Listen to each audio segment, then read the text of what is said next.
to hear these beautiful stories, to sense the energy, to feel the unity that just breaks out in our souls as we listen to these various stories.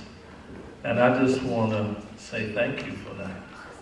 I've been challenged, I've been inspired by this panel. I wish that more of our churches would embrace this kind of spirit. I've heard the gospel tonight. I've heard people stretching across ditches and culturally imposed divisions and reaching out and touching each other in a beautiful way. That's what we are capable of as humans. You know, there is a spectrum that we are capable of some very evil and mean and ugly things, and that gets a lot of play. But we're also capable of coming from Alabama, coming from Kentucky, coming from another nation, and gathering in a room in Raleigh and declaring that we are brothers and sisters one to another. That's a beautiful thing. That's a beautiful thing, and that's what I feel that you have demonstrated tonight.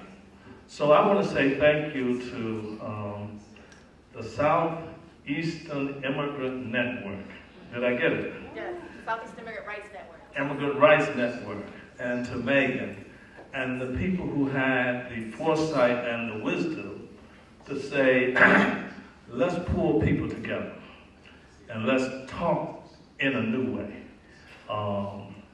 You know, I'm in the habit of giving kind of sermons and revving it up a little bit.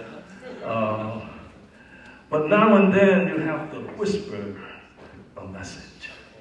You have to hear it at a whole nother level. And that's what I have experienced tonight. To hear the Smithfield brothers and sisters talk about that long, challenging road, but they never lost hold to the vision. Somewhere I read, where there is no vision, the people perish.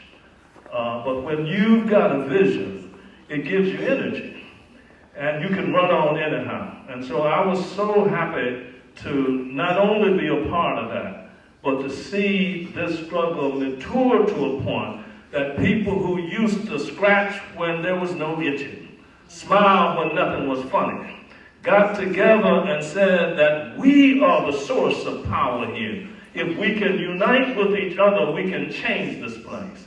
And I want to thank you for it. I want to thank you for what you modeled to this nation. Now, you haven't been given adequate credit for it.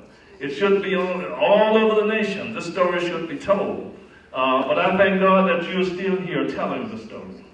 And I just want to say how much I appreciate and how honored I was to run around the state and harass black preachers and tell them, you ought to get up and do something so that you can be a part of it.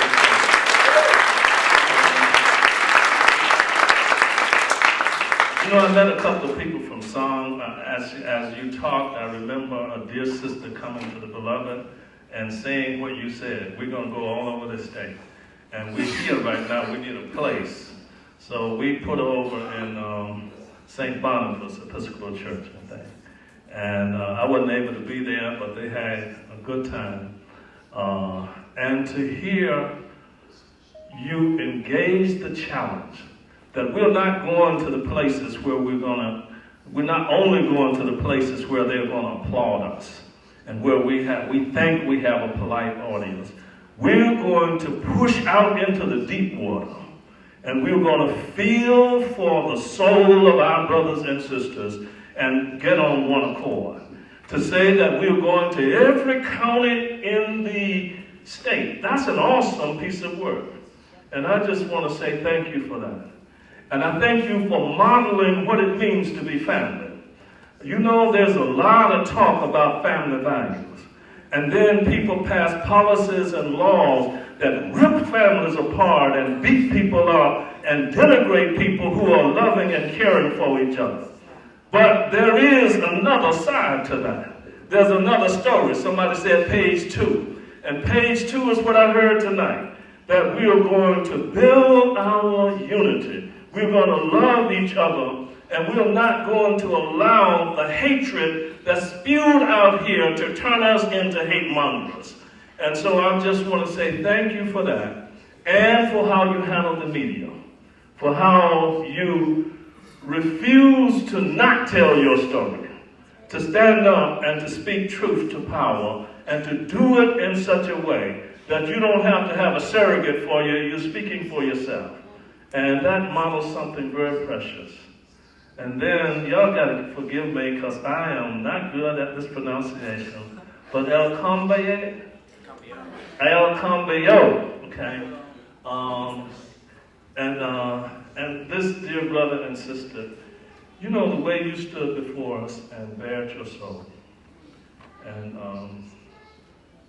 one would have to have a stone in front of his or her heart not to feel you. And not to know the pain you went through, and yet to see you stand with the power of a mother and the power of a dear sister, and to speak to this male domination, and then to walk into the bastion of male domination, which is the court, and to stand there and bear witness to a deeper truth, that I am somebody. That not only am I somebody, I am a beautiful, powerful, wonderful mother who is caring for her child. And I'm not going to allow some bridges and a court to take that away from me. And so I just want to commend you for your stand and what you mean. You know, when we're at our best, we become something of the other. And so you're a part of me and I'm a part of you. And we can't get away from each other. Wherever you go, I'm going to carry your story with you. And I just want to say thank you. You know, in this world, there is an attempt to dominate. And domination requires fragmentation. You can't dominate people who are united. You can't do it. So you have to devise every kind of scheme to throw people against each other. And if I use another word, is to make somebody other.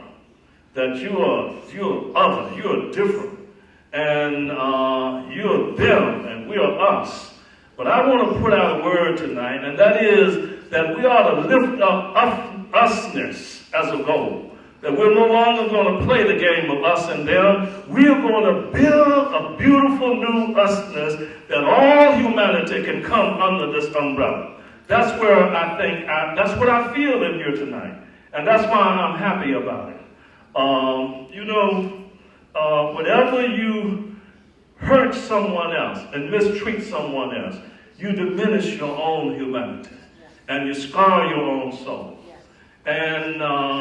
And usually this starts with the most vulnerable.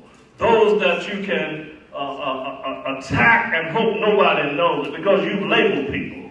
You put labels on and say, you just a union fanatic, or you just different in your sexual orientation, or you from here, or you from there, or you're an immigrant. Some kind of way to justify this otherness. But somewhere I read in my book that you have to focus on those who are being beaten up. Inasmuch as you are doing it to the least of these, my brothers and my sisters, you are doing it unto me. That is the standard of our humanity. Not to join some little group and to fight some other little group, but to build a road to a new humanity. And I felt that happening here tonight. We're going to have, in Greensboro, actually Smithfield helped us to bring together 400 black and Latino brothers and sisters and said that the time is over for us not to be together. We have to find a way to come together. And we have to overcome our cultural inheritance, whatever it is, and this whole business of jobs, we've got to unite so that there can be jobs and good jobs for everybody. Because we aren't going to get there any other way. So we have to build the unity of this movement. There is a song that we sing in our tradition, and the words of it are inspiring.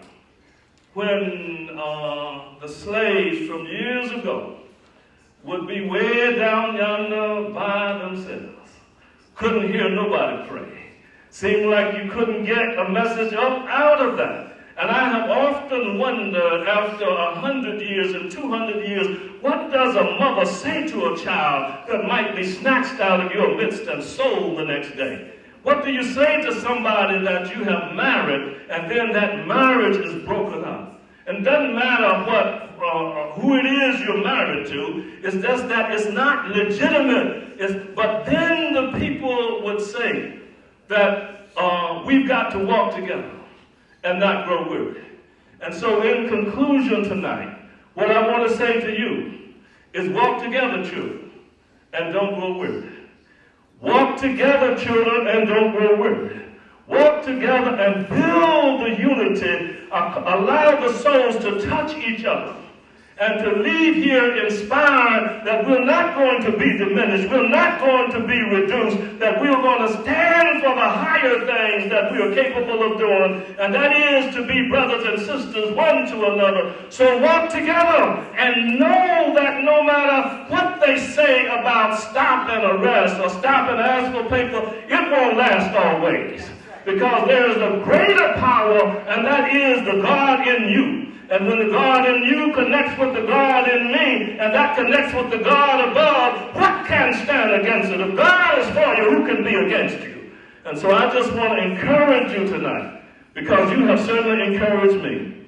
I want to take the spirit out of this room. Matter of fact, I know what I'm going to preach about on Sunday. I know what I'm going to preach about. And that is, I came to Rockland, and I stopped by a hotel. And the spirit got loosed in that hotel, and I got happy.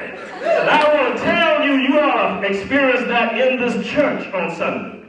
And on the serious side, and I'm serious through all of this, I just want to say to you that I am encouraged.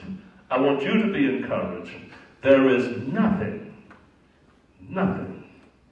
that we cannot do if we can build a true and depthful unity. No matter how dark tonight, God is going to come, because cover don't last always. Hold on, hold out, carry your struggle forward, and you are the seed that will grow a new reality in Raleigh, in Greensboro, in the Southeast, and all over this nation. It is your world. Take it and let's make something of it.